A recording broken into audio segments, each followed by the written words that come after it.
استاد نے کلاس میں داخل ہوتے ہی بلیک بورڈ پر ایک لمبی لکیر کھینچ دی اور کہا، تم میں سے کون اس لکیر کو ہاتھ لگائے بغیر اسے چھوٹا کر دے۔ ساری کلاس خاموش ہو گئی کیونکہ استاد نے ناممکن سی بات کہہ دی تھی۔ سب نے کہا ناممکن ہے، لکیر کو چھوٹا کرنے کے لیے اسے مٹانا پڑے گا، جو کہ ہاتھ لگائے بغیر ممکن نہیں ہو سکتا۔ استاد صاحب نے گہری نظروں سے طلبہ کی طرف دیکھا اور کچھ کہے بغیر بلیک بورڈ پر اس لکیر کے نیچے ایک لمبی لکیر کھینچ دی، جس کے بعد سب نے دیکھا کہ اب پہلی والی لکیر چھوٹی نظر آ رہی ہے۔ استاد نے اس لکیر کو ہاتھ لگائے بغیر اسے چھوٹا کر دیا تھا۔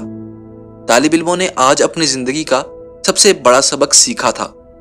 دوسروں کو نقصان پہنچائے بغیر، دوسروں پر تنقید کیے بغیر، ان سے حسد کیے بغیر، ان سے آگے بڑھنے کا ہنر انہوں نے چند منٹ میں ہی سیکھ لیا تھا کہ اپنے آپ کو اخلاق میں، کردار میں اور عمل سے دوسروں سے آگے بڑھا لو، تم خود بخود دوسروں سے بڑے نظر آنے لگ جاؤ گے۔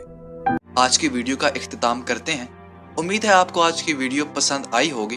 جانے سے پہلے ویڈیو کو لائک کریں، آئی تھنک فرسٹ کو سبسکرائب کریں اور ہمارے انسٹاگرام، فیس بک اور ٹک ٹاک کے پیج کو فالو کرنا ہرگز نہ بھولیے گا۔